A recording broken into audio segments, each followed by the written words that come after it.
For centuries, the Mediterranean was a Greek lake. Their way of life was the gold standard of civilization. They had the greatest philosophers, and a military formation undefeated for 200 years. The Macedonian Phalanx, a wall of bronze and wood that had conquered the known world. But while Alexander's heirs squabbled, a new shadow was rising from the Italian west. It didn't have ancient pedigree. It had something far more dangerous, cold-blooded. The Roman legionary, a professional soldier, trained to kill with mechanical precision. Rome didn't start with an invasion. It started with an invitation from a king named Pyrrhus. He won the battles, but he lost the war. "One more such victory," he said, "and I am undone." The warning was clear: Rome does not accept defeat. It only accepts total victory. By the time the Punic Wars ended, Rome turned its gaze across the Adriatic toward Greece. They saw a Greece that was fractured, arrogant, and ripe for the taking. But the Romans didn't come as conquerors, at least, not at first. They came as liberators. This was the beginning of the end. A collision between Greek brilliance and Roman discipline. The Phalanx was a wall, the legion was a machine. And the machine was hungry. How Rome conquered Greece. The end of the ancient world. Against the encroaching shadows of the East. By 215 BC, the world was on fire. While Rome fought Hannibal, King Philip V of Macedon saw an opportunity. He was the Lion of the North, a man who dreamed of restoring the glory of Alexander the Great. He made a fatal mistake: he signed a pact with Carthage. He thought he was picking the winning side. The Romans were too busy dying at Cannae to send an army. So, they used their favorite weapon, diplomacy. They didn't fight Philip, they paid his neighbors to do it. They fueled ancient Greek jealousies. While Philip was distracted by small fires in his own backyard, the Romans were watching, and waiting. This was the First Macedonian War, a war of shadows. It ended in a stalemate, but Rome had its foothold. To the Greeks, the Phalanx was invincible, a wall of bronze that moved like a crushing glacier. But Roman officers noticed a flaw. The glacier only worked on flat ground. If the ice cracked, the machine inside could be broken. The legion was built for the gaps. As the Punic War ended and Hannibal was defeated, Rome turned its undivided attention east. The liberators were coming back. And this time, they weren't bringing gold. Philip V felt the chill. The shadow from the west was no longer a ghost, it was a juggernaut. They were bringing the sword. The Second Macedonian War was about to rewrite history. The showdown between the eagle and the lion had begun.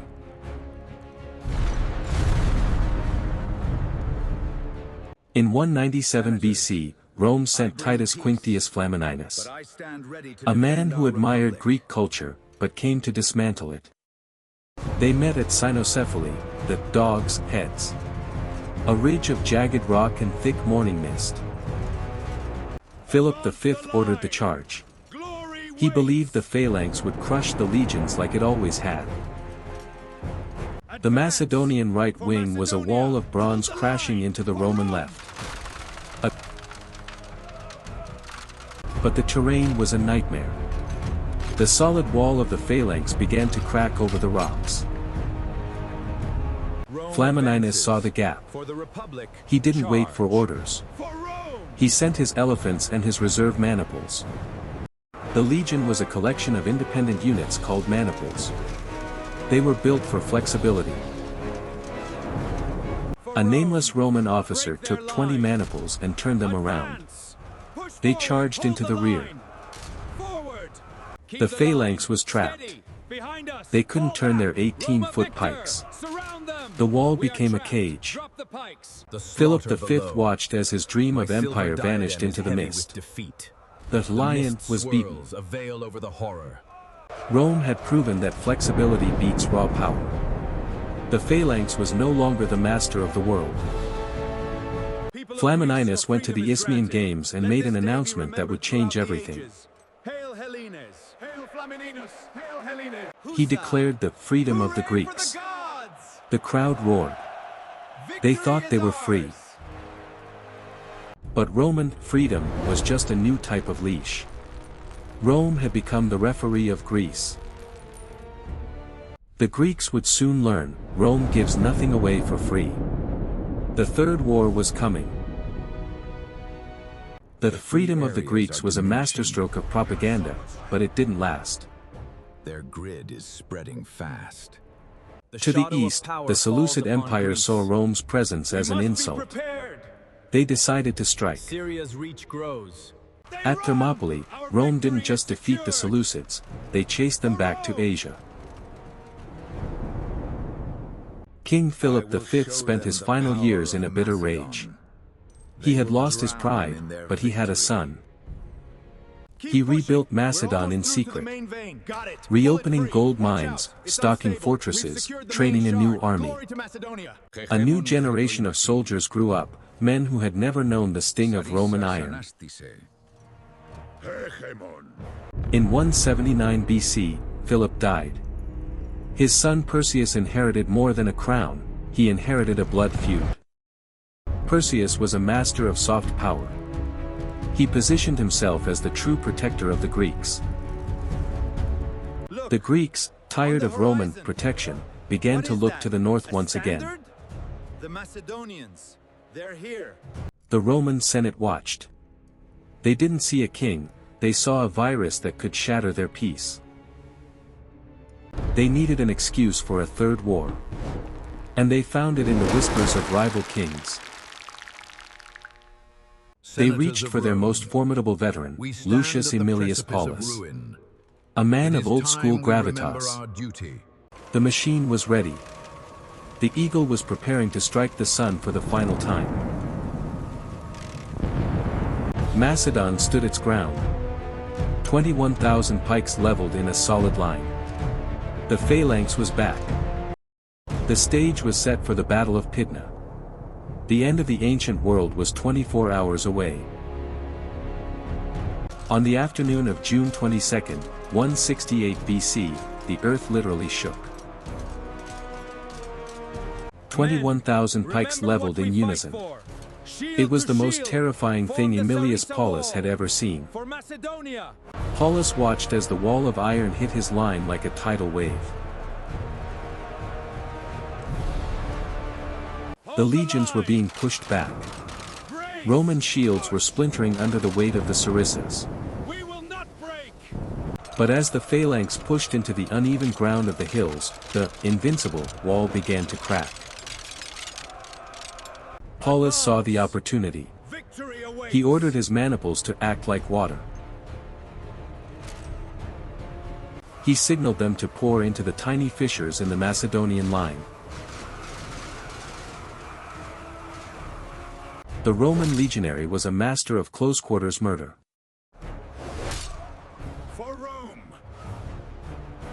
Once they were inside the reach of the 18-foot pikes, the battle was over. The Romans went to work with mechanical, cold-blooded efficiency. Hold firm! Break ranks, retreat! In less than an hour, 20,000 Macedonians were slaughtered. The sea was set. Perseus fled, but there was nowhere to hide. He eventually surrendered. Rome didn't just win a battle, they had executed a superpower. The kingdom of Alexander the Great was no more. Greece was a bird without wings. Macedon was gone. But Greece had one final, desperate act of rebellion left.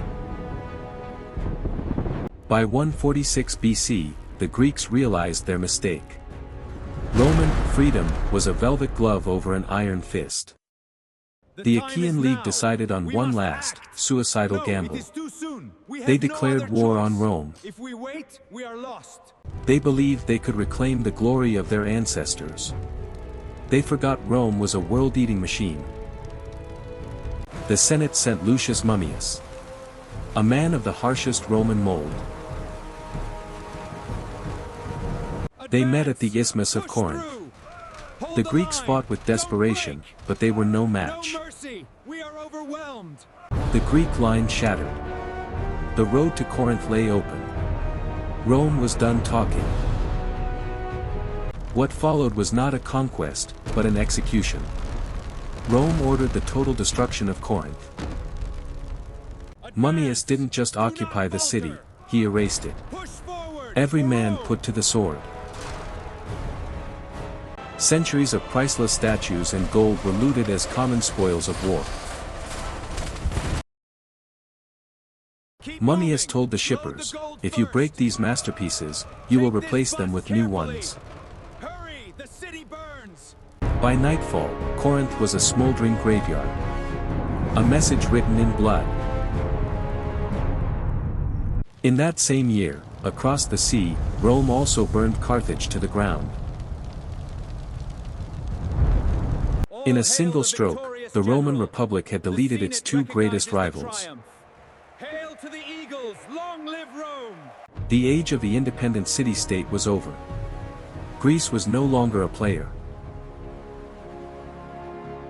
Greece was now a museum. But the conquered were about to change the conquerors. What is this? The smoke over Corinth had barely cleared when the greatest migration in history began. Thousands of Greek scholars and artists were shackled and marched toward Italy. Rome had crushed the Greek body, but now, it was bringing the Greek soul into its own home. Aemilius Paulus didn't just bring back gold, he brought back entire libraries. It is a legacy we must protect. He hired Greek tutors to raise his children, ensuring they would think in Greek while ruling in Latin. The courage of the Spartan warriors, sir. Excellent, you both understand. This was the birth of the Greco-Roman world, a fusion of power and philosophy.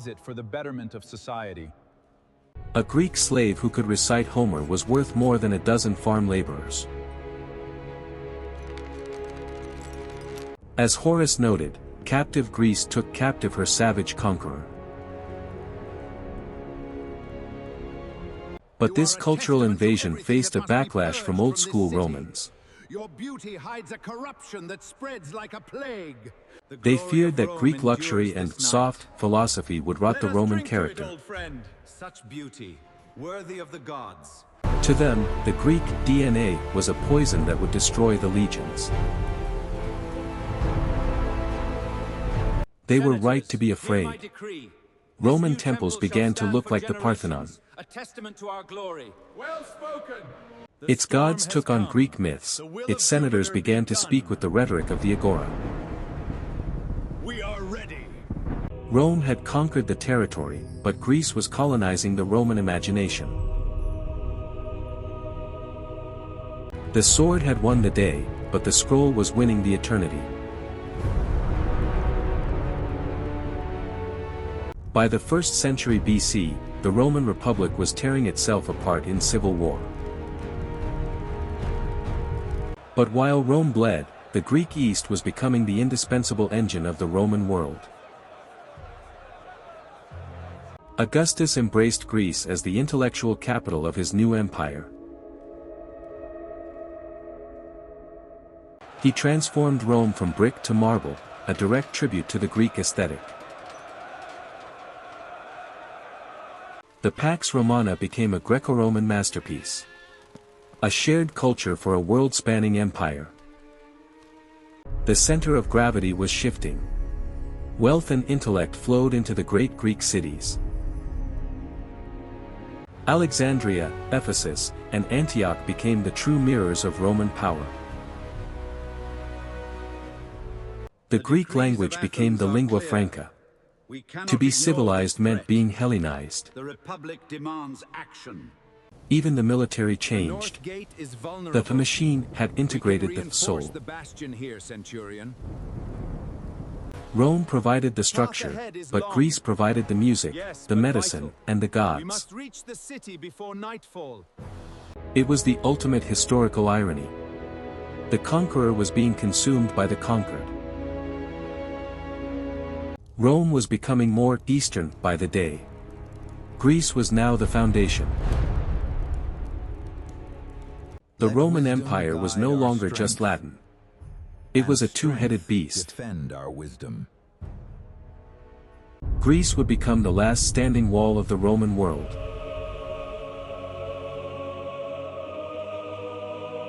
The conquest was complete.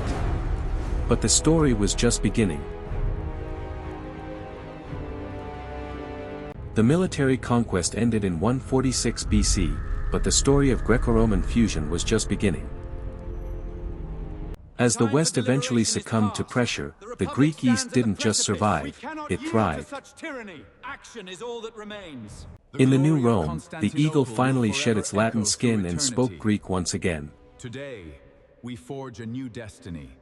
The Byzantine Empire, Roman laws, a Greek heart, and a Christian soul. For over 1,000 years, they kept the flame of Greek wisdom alive, protecting it from the dark. The Roman conquest acted as a massive historical bridge. By swallowing Greece, Rome preserved it. The Renaissance and the foundations of the modern world were built on this synthesis. Florence will thrive under this new vision. When we look at a modern courthouse, we see Roman law housed in a Greek temple. Hear me. The motion before this assembly is clear. Rome was the hardware, the logistics and power. Greece was the software, the art and philosophy. Without Rome, the brilliance of Greece might have remained a local phenomenon, extinguished by time. You cannot pull the thread of Greece out of Rome without the whole thing unraveling. The conquest was brutal. The destruction of Corinth was a tragedy for the human spirit. But out of those ashes rose a civilization that refused to die. Greece and Rome, a marriage of sword and scroll that built the world we live in today. How Rome conquered Greece. A conquest that became a legacy. So, did Rome really conquer Greece? On the maps, the answer is yes. Legions hold the line at every city. Rome provided the body, the roads, the laws, and the military shield. But Greece provided the light. They gave Rome the tools to think and to create. The conquest was the moment the ancient world became a global civilization. Rome became the guardian of a fire it didn't light, but refused to let go out. Today, we are the heirs of that collision. Our buildings and politics are their children. The sword of Rome and the scroll of Greece are the twin pillars of the modern West. A perfect match, the machine that needed a purpose, and the soul that needed a protector. It is the story of how two worlds became one. A union that defines us. While empires fall, the ideas we create are the only things that truly live forever. The eagle and the sun set a long time ago, but their light still guides us. Thank you for watching this journey through the collision of two worlds. Subscribe to witness more stories of the empires that shaped our history. Stay curious. History is the map of our future. How Rome conquered Greece. A video history production.